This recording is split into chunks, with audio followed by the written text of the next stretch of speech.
Kami Anies itu kita anggap sebagai kematangannya Anies tuh. Jadi kekecewaan Anies justru mesti dipulihkan dengan menganggap bahwa Anies mampu untuk mengetahui psikologi Ibu Mega dan sosiologi rakyat Jakarta. Apalagi kita mau lihat bagaimana misalnya Ridwan Kamil jadi pembanding Anies itu.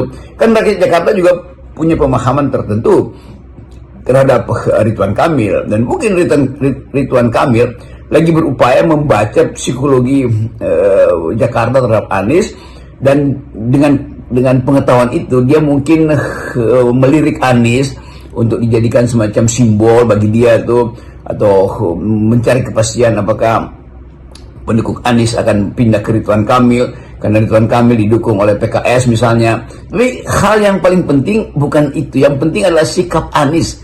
Dia mau memimpin Indonesia secara informal atau mau ikut serta di dalam tukar tambah politik dengan cara yang diplomatik supaya namanya terus beredar. Tapi itu kan kalkulasi yang harusnya kita batalkan hari ini kan poin saya, determinasi Anies itu yang diminta oleh publik tuh, bukan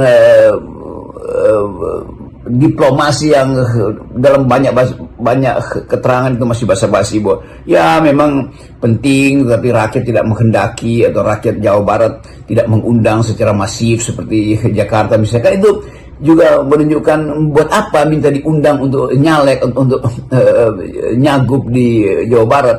Kan determinasi yang diperlukan. Saya Anies Baswedan, saya ingin memperlihatkan sikap bahwa tetap di dalam keadaan apapun saya ingin memimpin negeri ini, bahkan di luar sistem yang formal.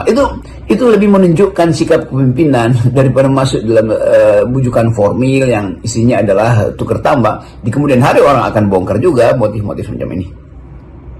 Setelah memutuskan tidak maju di Pilkada Jawa Barat, ini menurut Anda apa yang atau bukan menurut ya, tapi prediksi Anda lah, apa yang akan dilakukan Anies setelah itu? Oke, coba saya kasih pertanyaan pada Anies, atau dugaan apa yang akan dilakukan Anies, atau apa peran Anies sebagai faktor atau untuk menjadi faktor dalam proses transisi dari Jokowi ke Prabowo nanti.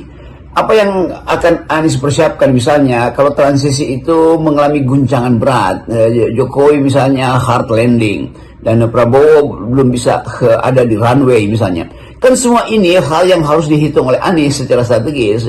Nggak mungkin boleh aja saya ajarin, tetapi poin kita adalah selalu kita ingin persiapkan Anies untuk menilai politik dari kacamata kedaruratan. Kan kita mesti lihat ada kemungkinan kedaruratan di dalam proses hari-hari ini nih. Legitimasi Jokowi turun terus, dan bahkan rejim dia, dinasti dia bisa dipersoalkan di tingkat internasional karena Amerika mungkin akan usut sampai tuntas ini soal-soal korupsi yang mulai terbuka karena ada kasus kecil yang akan jadi soal besar nanti, yaitu private jet yang lagi di riset atau diteliti oleh banyak jurnalis asing, dan itu penanda bahwa akan ada sensasi internasional di belakang skandal jet pribadi ini.